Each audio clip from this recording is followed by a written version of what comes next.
jumping live to the race now, and Prost has caught Senna. He's been catching himself. This Senna appears to be in some sort of tyre trouble and struggling a bit, but can Prost pass him?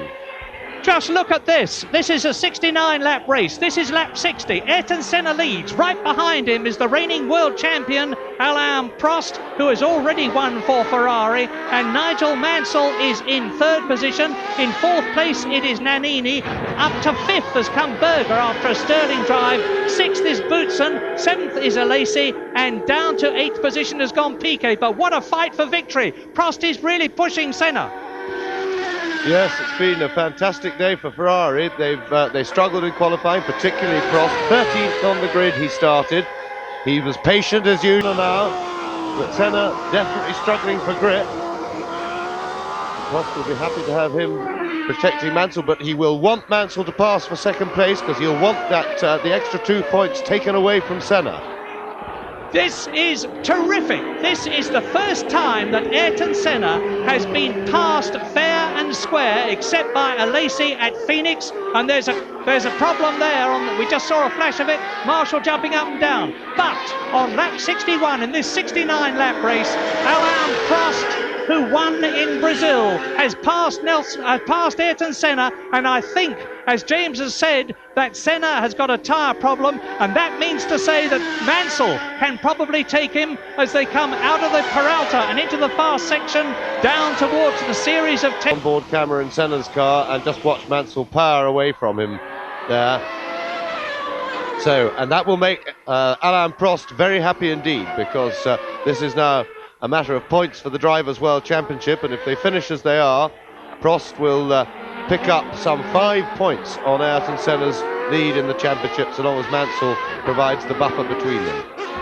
Well, this is certainly not Brazil's day. Out of the World Cup, and now Ayrton Senna down to third place, passed fairly, squarely, no argument, no contention. In fact, you probably saw Senna, who's dropping right back now, wave his hand to Nigel Mansell out of the right side of his cockpit to say, pass me on the right. He's given up. He's driving in fourth position. In fifth position, it's Boutsen. In sixth place, it is Alain. And in seventh place, it's Nelson Piquet. Yes, and one person who won't be contested for second place is Nigel Mansell, of course. And I doubt very much whether the Ferraris have any orders, and I'm quite sure that he will be chasing Prost for all he's worth. But to be fair, Prost has caught and passed him as they were both racing hard on the road, and they were chasing Senna. And I think Prost has been consistently faster, although only marginally, than Mansell from behind when they were clear on traffic, and I think Prost seems to be just have that little edge, but believe me, Mansell will not have given up, because I'm quite sure he'd like 9 points just as much as Alain Prost would. Yes, this is very important for both of them, especially as arrangements for the 1991 season are now being made. But you're watching the quite incredible Alain Prost, 3 times a world champion. He has scored more world championship points in a season than anybody else. He scored more world championship points in total than anybody else, and he has already won 40 Grand Prix. And here in Mexico, Ferrari always said in the season that when they got to the faster circuits, and that means France coming up, and of course Silverstone, which is just 2 Grand Prix from now, that they would start to close the gap between themselves and McLaren. They are certainly proving that here, 7,000 feet up in Mexico, and who's that off? That's Nigel Mansell spun off. But he's certainly lost his second position to Ayrton Senna, but he regains the circuit. Fortunately, he hasn't touched the wall, but he'll be down to third position. Alain Prost leads, Senna in second place, Nigel Mansell in third position. Fourth now is Berger. In fifth position, it's Nannini. In sixth place, it is Boutsen, followed by seventh Alain, and in eighth position, it's Nelson Piquet. And that's a McLaren with a tyre problem, and it's Senna. Senna is out of the Mexican Grand Prix, and this is lap 64.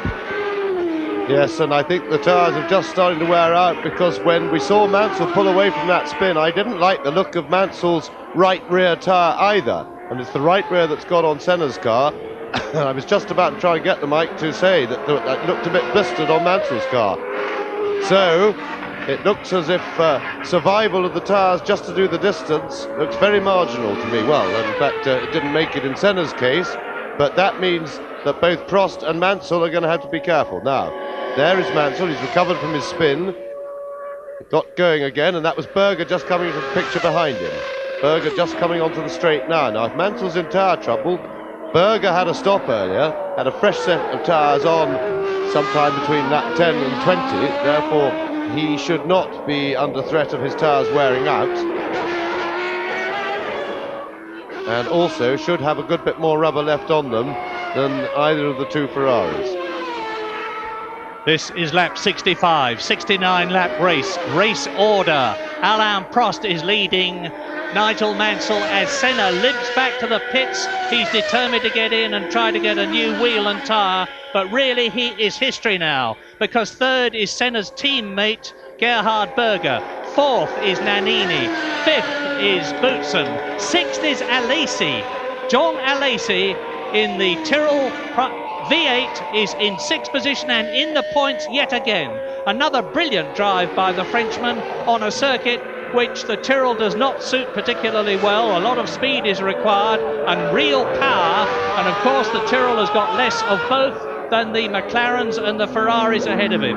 But now, with just 4 laps to go after this one, as that caption confirms, Alain Prost looks as though he is on his way to his second Grand Prix victory for Ferrari. He won in Brazil ahead of Berger and Senna. Senna is out of the race, and the race order now is Prost, Mansell, Berger, Nannini in 5th place, Boutsen in 6th place, Alain in 7th place, Piquet, who was of course second for a long time.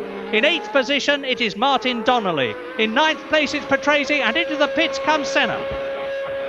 Yes, now it's not easy to get the jack under the car, of course, so it can be a problem when the car's sitting down a bit with a flat tyre. And the other thing is that big piece of rubber around the rear suspension flails away and can very easily damage the rear suspension. No, Senna's getting out. He's reckons he's out of the points and had enough, and certainly lost an awful lot of time limping round. So back with Alain Prost, now leading very comfortably. Mansell gave him some space. Senna dropped out, so Prost really just cruising to the line, doesn't have to push too hard now. And 3 laps to go. He will be fully aware of the situation. The Mansell dropping back, Senna out of the race where he would have seen Senna limping round, and of course the pits can inform him on their radio. Pit lane afterwards, Gerhard Berger rocket-dead up to Nigel Mansell with everything locked solid and literally pushed his way through into second place. Prost leads on lap 67. They're coming up to the end of it now, just 2 laps to go at the end of this one. There's no way that I can see that Berger can catch Prost and do to him what he's just done to Mansell, but it looks as though Ferraris are going to be first and third rather than first and second, and I don't suppose they'll be too unhappy with that. Terrific achievement, but Gerhard Berger has come back after his pit stop from 11th place, and this certainly proves that the problems that Gerhard Berger had with fitting himself, giving up as usual. Nigel Mansell is fighting back, probably the grittiest man in Grand Prix. There is Prost leading. He is on lap 68 now out of 6. Berger has, because Mansell's did Senna got a fresh, Berger got a fresh set after 10 or more laps, and of course that's a big advantage because the car's at its heaviest for those early laps. But Mansell still fighting on. And this is Berger. Are we going to suddenly see the Nigel Mansell Ferrari come alongside us as we ride with Gerhard Berger on the last lap of the Mexican Grand Prix with Alain Prost seemingly going to win it? Absolutely brilliant manoeuvre by Mansell, fantastically brave, but he did it because you go high into that corner, and if you get on the outside where it's a bit slippery, but marvellous stuff by Mansell, but it's not over yet. Berger's a great fighter too. But I would suggest to Mansell, keep it calm now. If you don't make a mistake, you've got him. And certainly Berger did not handle the pressure. Mansell gave him so much pressure at the start of that lap and harried him all the way round that basically I feel he panicked Berger into leaving room there. And that was tremendous driving by Mansell. Really good aggressive stuff. Yes, and remember Mansell and Berger at Imola. Mansell wasn't at all pleased with the Austrian there when Berger made him spin, and here is Alain Mexico. Alain Prost wins for Ferrari, and it looks as though Mansell is going to be second. Yes, tremendous drive by Alain Prost, typical of the man, fighting all the way, and here we are. Here's Berger chasing Mansell. Now, the view from Berger's cockpit, the very last lap, and Mansell's got a car in front, but he's led him through. Tremendous stuff, crosses the line. Great race by Prost, very typical, got his car set up right, drove very methodically through the field, and then fabulous stuff from Mansell and Berger just to liven us up over the last laps.